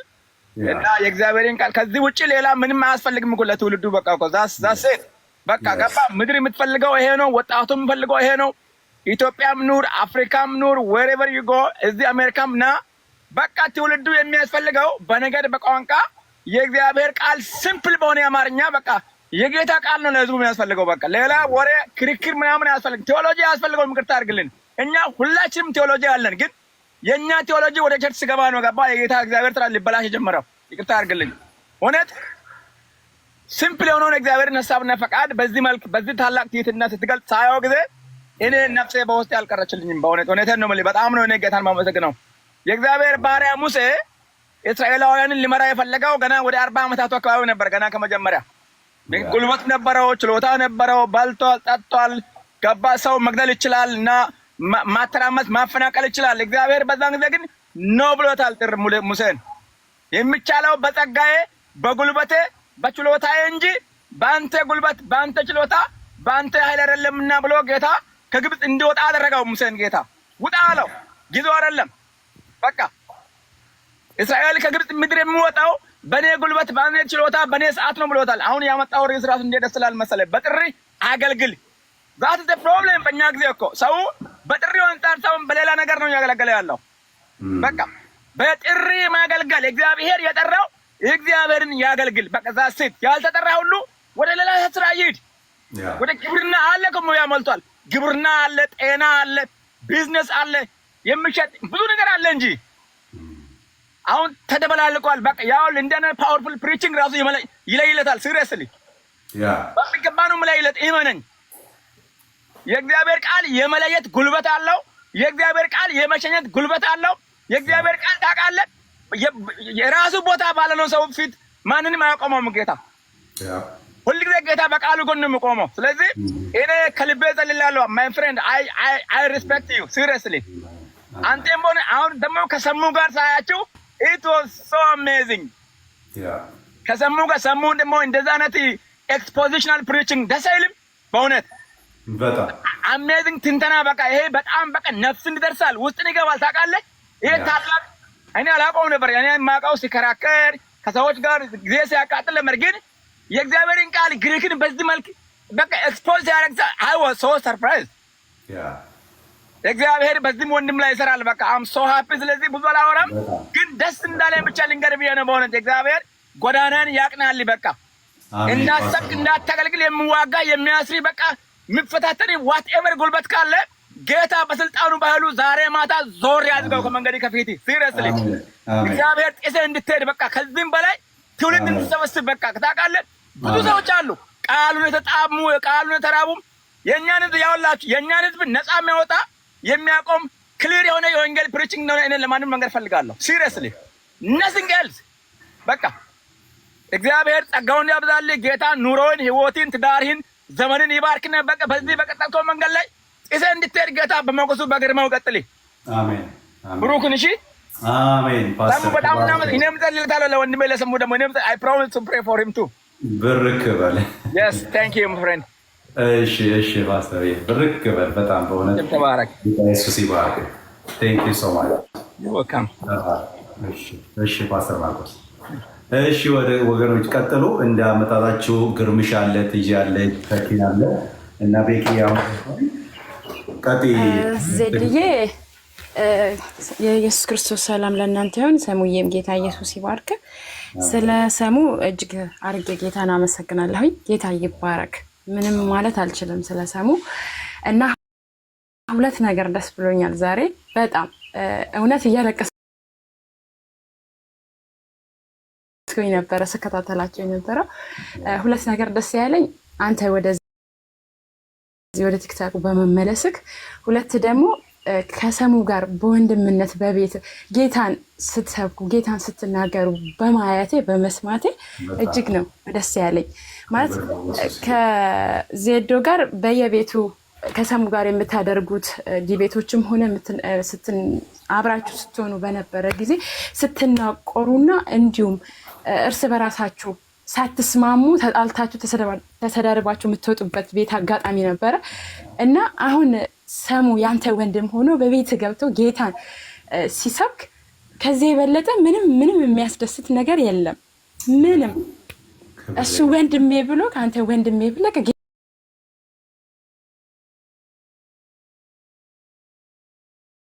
ጌታን ደግሞ ለወደፊትም እጅ ለእጅ ተያይዛችሁ አብራችሁ እንደምትሰሩና ረጅም መንገድ እንደምትሄዱ አምናለሁ በጌታ እና ሁለት አንተ በመመለስክ በጣም በቃ አዝኜ ነበረ። ለምን ዜድ በማይረባ ሰው በማይሆን ሰው ጌታ ገና በሱ የሚሰራ ስራ አለ። ገና በአንተ ጌታ የሚሰራ ስራዎች አሉ። አንተ በምታስተምር ትምህርትም ሆነ በገባህበት ቤት እከታተልሃለሁ።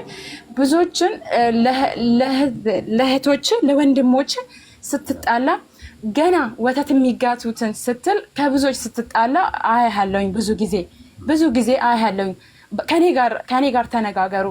ገና ያልጠነከርነው ለኛ አለን ወንድማችን። እኔ ወንድሜ ዜድ አለ ብዬ የምል በየቤቱ ገብቼ የሆነ ገና ያልገባኝን ነገር ብናገር ዜድ ከኋላ አለ ብዬ የምተማመንብህ ወንድሜ ነበርክ እና መልሰ በዛ በማይረባ በስሳይ አይ ከአሁን በኋላ በቃ እኔ አታገኙኝም ብለህ ስትል በምን አግኝቼክ እንደማናግርህ ግራ ገብቶኝ ነበር። ዛሬ ስላገኘሁክ እጅግ ጌታን አመስግኛለሁኝ።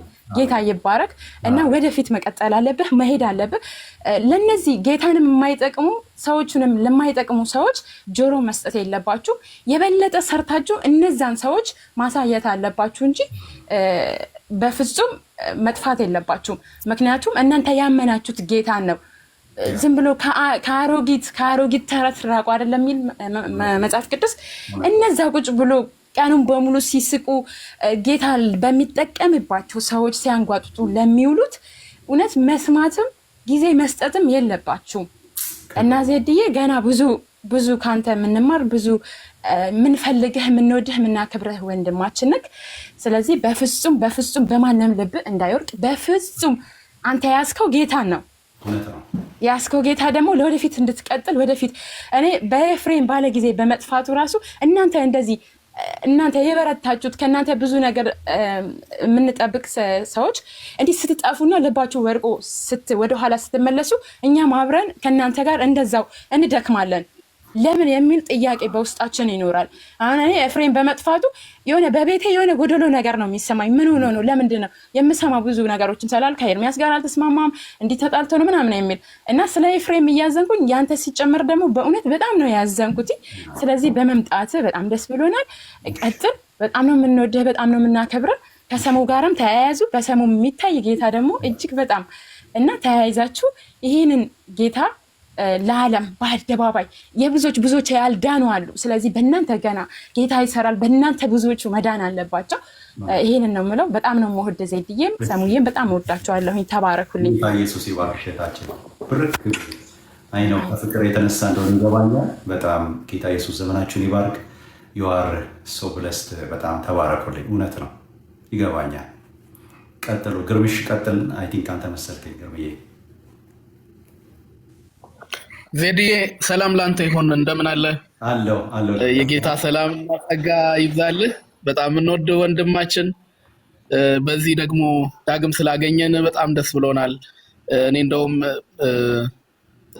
በጣም በእውነት ለምን እንደሆነ አላውቅም፣ እኔ እርግጠኛ ነበርኩ ያንን ቪዲዮ ካየው በኋላ አይ እንደው አይሄድም እንደው አይጠፋብንም ብዬ ለምን እንደሆነ በጣም ነው ውስጤ እርግጠኛ የሆነው። ግን ደግሞ ስላገኘን ደስ ብሎናል። እንወድሃለን ወንድማችን፣ አትጉደሉብን። እግዚአብሔር በነገር ሁሉ ድልና መከናወንን ይስጣችሁ። በዚህ የክርስቶስን ወንጌል በምንሰራው ስራ ውስጥ በጣም ብዙ ተጽዕኖዎች አሉ። ደስ የሚሉም የሚያሳዝኑንም ብዙ ነገሮች ይኖራሉ።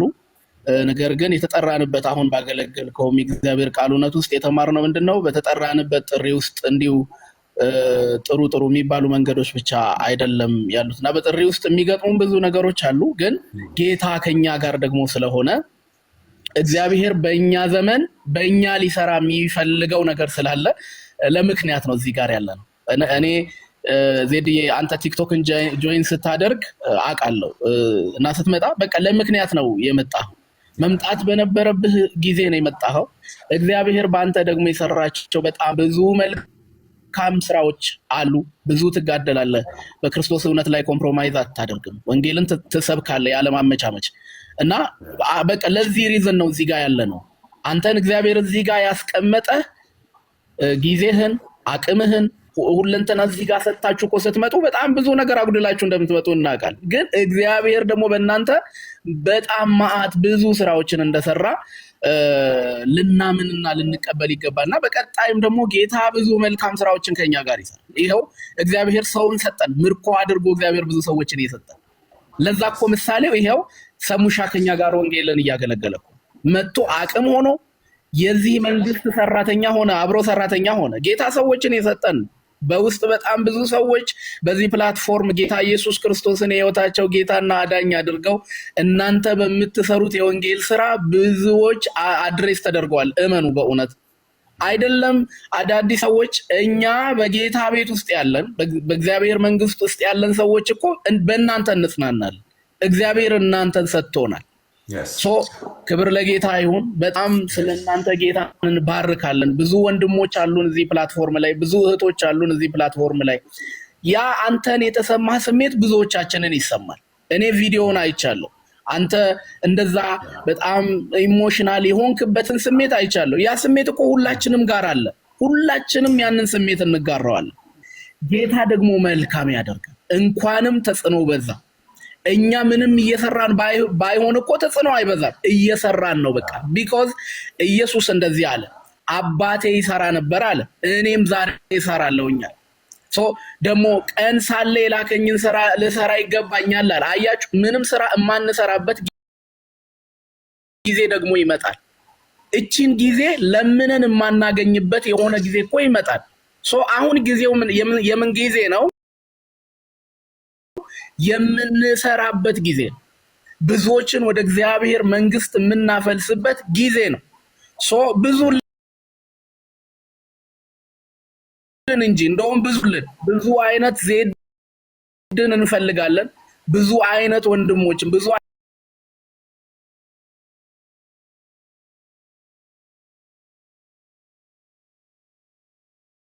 አይነት ዳንኤሎችን፣ ብዙ አይነት ኤርሚዎችን፣ ብዙ በዚህ ፕላትፎርም ላይ የሚሰሩ ብዙ አይነት ወንድም እህቶችን እንፈልጋለን። ብዙልን እንጂ እንደውም ስለነሱ በብዙ ልንጸልይ በእግዚአብሔር ፊት ልናስብ ይገባል ብዬ እላችኋለሁኝ። በጣም ወዳችሁት ወንድሞቼ ፓስተር ማርክ፣ ሰሙዬ፣ ተካልኝ፣ ቲጂ፣ ወንድሜ ቤኪ፣ ሁላችሁንም እዚህ ታች ላይ ያላችሁ ሁላችሁንም ወዳችኋለሁኝ። ወንድሜ ዜድ በጣም እንወዳሃለን።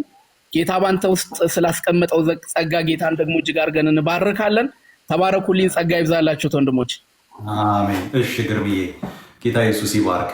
በጣም ብሩካን ናችሁ ሁላችሁንም። እኔ በጣም አሁን ኮሚትድ እንድንሆን የምፈልገው ምንድን ነው?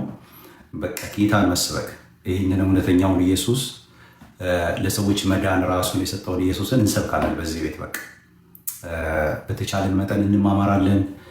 ሰሙዬንም ሁላችሁንም እዚህ ላይ መርዳት የምትችሉ ሰዎች እድል እግዚአብሔር የሰጣችሁ መናገር የምትችሉ ሰዎች እንደዚሁ ጊዜ የወሰድን እንማማራለን። በጣም ብዙ ልንሰራቸው የሚገባቸው ነገሮች አሉ።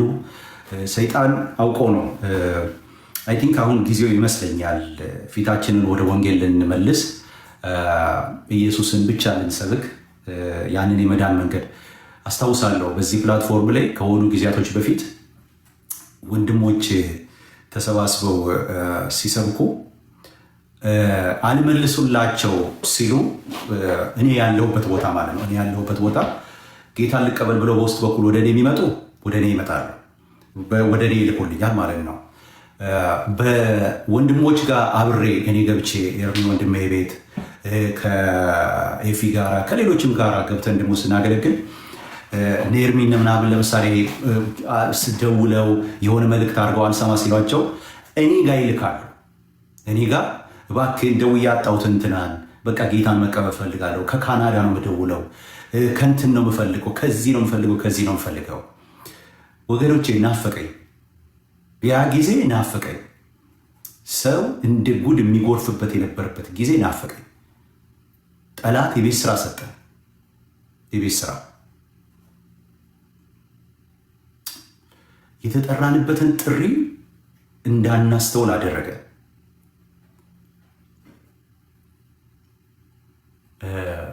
ቴዎሎጂያችን ኢየሱስን ደበቀ። ሰዎች በጣም ብዙ መዳን ያለባቸው እንዳሉ በጣም እርግጠኛ ነኝ። ጭቅጭቃችን ኢየሱስን ደበቀው፣ ሸፈነው፣ ማስተዋል አቃተን። ኢየሱስን አንሰብክም ወደ ማለት መጣን። በጣም ነው ማዝ ነው በእውነት ያም ነው። በቃ በጣም ብዙ ነገር መጣና ነው ልቤን በቃ ከወንድሞች ይልቅ እኔ አሁን ይቅርብኝ ወደ ሌላ አደረግ ግን ኢየሱስን ሰብካለሁ ከዚህ በኋላ በቃ ማንሳት አልፈልግም። እኔ ከዚህ በኋላ በቃ ወደፊት ጌታ የተወውን ነገር እኔ በቃ እኔ ተዋለሁ ብዬ የተወኩትን ነገር እኔ ከዚህ በኋላ እኔ ኢየሱስን ሰብካለሁ። ኢየሱስን መስበክ የሚፈልግ ጌታን መስበክ የሚፈልግ ጌታን ማሳየት የሚፈልግ ከኔ ጋር እዚህ ይተባበራል። የተወሰነ ሰው እኔ ለምን 5 ሰው አይሆንም? በቃ 5 ሰው ለምን አይሆንም? እኔ አንድ ሰው ይበቃኛል። 2 ከዛ በላይ ተጽፎ ነው መጽሐፍ ተብሎ ነው የተጻፈው። ጌታ ኢየሱስ ሲናገር 2 ሰው ለምን አይሆን? እኔና አንድ ሰው እዚህ እንኳን የሁሉ ሰው አይደለም፣ ይበቃኛል። ጌታን ብቻ በውስጥ ያስቀምጠውን ነገር እመጣለሁ። በውስጥ ያለውን ነገር ከኔ ጋር ትካፈላላችሁ፣ እናንተ ውስጥ ያለውን እካፈላለሁ፣ እሄዳለሁ። በቃ እኔ ከዚህ በኋላ ጭቅጭቅ ምንም አልገባ። እኔ ኢየሱስን ሳላሳይ እኔ ለምን ጊዜ ይለፍ? መቼ እኮ እንደሚመጣ አናውቅም፣ መቼ እንደምንጠራ አናውቅም። ወገኖች ምን ብዬ እኔ አንድ ምናልባት እዚህ ውስጥ ካለ አላውቅም። አንድ ወዳጅ አለኝ በጣም ኢትዮጵያ የሚኖር ወዳጄ፣ አሁን ቅርብ ጊዜ ከኔ ጋር እዚህ ነበረ አሜሪካ ውስጥና አንድ ነገር የተናገረው ነገር በጣም ይገርመኛል። በጣም ባለጸጋ ወንድም ነው፣ በምድራዊ ነገር ማለት ነው። በጣም ባለጠጋ እና ታመመና ግዴታ መሄድ ስለነበረበት ከባድም ነገር ስለነበረ ከዚህ ሀገር ኢትዮጵያ እንደተመለሰ ነው። ከዛ በቃ በአስቸኳይ ወደ ታይላንድ መሄድ ነበረበትና እዛ ሄዶ አልጋ ላይ ሆኖ በቃ ነገሩ በጣም ከባድ ስለነበረ አዲስ መኪና የ40 ሚሊዮን ብር ይመስለኛል 30 ሚሊዮን 40 ሚሊዮን ብር መኪና ቤት ውስጥ አቆሟል። እና እዛ ገብቶ የማደንዘዣውን ሲወጉትና ምናልባት ላይመለስም ይችል እንደሆነ ሲነግሩት እንዲህ አልኩኝ አለ። ጌታ ቢሆን በቃ መጣ አውቀዋለሁ አወኩት አለ። መጣና ምን ይዘህ መጣህ አለኝ አለ። እና እኔ የማየው ቤቴ እዛ የሚያምር ቤት ውስጥ የቆመውን የ40-30 ሚሊዮን ብር መኪና ነው። እኔ የማየው እንትኑን ነው፣ የሀብቱን መጠን ነው፣ ያሉትን ፎቆችን ያሉትን እንትኖች ነው የማየዋል። እና ምን ይዘህ መጣ ሲለኝ እጄ ባዶ ነው አለ። እና እንትኑን እየወጉኝ እኔም ባይ በቃ እንደዚህ ይወርዳል አለ። በቃ ወገኖቼ ወይ መቼ እንደምንጠራ አናውቅም። መቼ እንደምንሄድ ወደ ጌታ መቼ ጌታ እንደሚመጣ አናውቅም። የያዝነውን የተጠራንበትን ጥሪ የሆነ ቦታ ሳናደርስ ወዳጄ ኢየሱስን አልሰብክም ትለኛለህ? ተው እንጂ ነውር ነው። ኢየሱስ ለእኔ ይሰበካል። ኢየሱስ ለአንቺ እዚህ ውስጥ ላላችሁ ለሰሙ ይሰበካል። ለፓስተር ማርቆስ ይሰበካል። ለቤኪ ይሰበካል። ኢየሱስ የማይሰበክለት ሰው የለም። ኢየሱስን ካልሰበክ ምን ልሰብከኝ? ምን ልሰብከኝ? እንዴ መጽሐፍት ስለ እኔ ይናገራሉ። ዮሐንስ ወንጌል ምዕራፍ 5 ስለ እኔ ይናገራሉ አለ ኢየሱስ። የፈለግከውን አምጣ፣ ኢየሱስን ካላሳየ አንተ መጽሐፍ ላይ ምን ያደርግልኛል? ምን ያደርግልኛል? ይህን የሚያክል በ12 ዓመት ተነቦ ማልቅ መጽሐፍ የተጻፈ መጽሐፍ ምን ያደርግልኛል? ኢየሱስን ለእኔ ካላሳየ ምን ይሰራልኛል? ወዳጄ ኢየሱስን ስበከኝ። በቃ ከዚህ በኋላ እኔ በዚህ ልዩነት እንድንሄድ ነው ፈልገው። ኢየሱስን ትሰብካለህ፣ አብረኝ ትጓዛለህ። ኢየሱስን ከኔ ጋር ማየት ትፈልጋለህ? የስ ኦኬ። የምናድግበትን ጸጋውን የምንካፈልበት ህይወት የምንካፈልበትን ንግግራችንን በጨው እንደተቀመመ የሚሆንበትን 3 ሰው ከኔ ጋር ከሄደ ይበቃኛል። አልፈልግም እኔ ከዚህ በኋላ ጭቅጭቅ። ሰለችን በእውነት ጌታን የማያሳይ ህይወት በቃ በህይወታችንም በኑሯችንም እንደገና በስብከታችንም በትምህርታችንም በንግግራችንም በአካሄዳችንም በሁሉ ነገራችን ጌታን እያሳየ እንድንሄድ ነው። በቃ ፈቃዱ ይሄ ነው፣ ሌላ ፈቃድ የለው። ይሄ ነው ፈቃዱ፣ ከዚህ ውጭ ሌላ የለም። ተባረኩልኝ። ተክዬ የምትለውን በልና ከዛ ቤኪ ይበልና ጌታ ኢየሱስ ይባርካችሁ። ምናልባት እነ ሰሙ እነ ማርክ ምናልባት የተናገራችሁ ሰዎች ማለት ነው የምትጨምሩት ነገር ከሌለ እናንተ መውረድ ትችላላችሁ። አልያዛችሁ። ጌታ ኢየሱስ ዘመናችሁ ይባርክ። ሰሙሻ እንቀጥላለን። ምናልባት ነገ ከወንድማችን ከኤቢ ጋራ ባለፈው የጀመርነውን ነገር ይዘን ልንመጣ እንችላለን። ማታ ላይ ቅድም ቴክስት ተደራርገናል። በሰላም ኢትዮጵያ ገብቷል። ከእሱ ጋር ልንመጣ እንችላለን። ነገ ምናልባት በጌታ እራት ላይ የጀመርነውን ከዛ ጥምቀት ላይ እንገባለን። ከዛ በኋላ በየመካከሉ ደግሞ እንደዚህ አይነት ስብከቶችን እንደዚህ አይነት ትምህርቶችን ሰሙሻም እኔም ሌሎችም ወንድሞች ፓስተር ማርክም ከቻለ እዚህ ሁላችሁም እዚህ ያላችሁ በሙሉ እድል እንሰጣለን። ኢየሱስን ብቻ መስበክ ላይ እንቀጥላለን። ኢየሱስን መስበክ ለትውልድ ማሳየት ሰዎች በውስጥ በኩል ያን ህይወት ነው የናፈቁት። የትኛው ህይወት ካላችሁኝ በውስጥ ቴክስት ያደረጉ ጌታን እንቀበል የሚሉ እንደ ዛሬ በወንድሞች መካከል አጉል ፍልስፍና አጉል እንትን ገብቶ ኢየሱስን መስበክ አይሰበክም ወደ ማለት እስከ መምጣት የደረስንበት ሳይሆን ያ አፍላ ጊዜ ያ እሳት ጊዜ እኔ የዛሬ 2 ዓመት ምናምን እኮ ወገኖች ወይ እንዴ አንዳንድ ጊዜ እኮ በጣም ድንቃለሁ። የሚመጣው ሰው አንድ ስብከት 31 ሰዓት ቁጭ ብለን አንድ ቤት ውስጥ ሁላችን ተሰባስበን ማለት ህብረት አንድ ላይ ቁጭ ብለን እኮ 5-6 ሰው ነው በእኔ ብቻ በኩል የሚመጣው። የለም ዛሬ ለምንድን ነው ካልከኝ ወንጌል ስራ መስራት አቅቶት አይደለም። ለምንድን ነው ካልከኝ እኛ ስራው መስራት ስላቆምን። አየህ ጠላት ሰጠን፣ የቤት ስራ ሰጠን፣ አጀንዳ ሰጠኝ። አጀንዳ ከዚህ በኋላ ይዛ አትመጣም። ኢየሱስን ከሰበክ ብቻ ትመጣለህ። ኢየሱስን እዚህ ቦታ ላይ ትሰብካለህ፣ ትመጣለህ።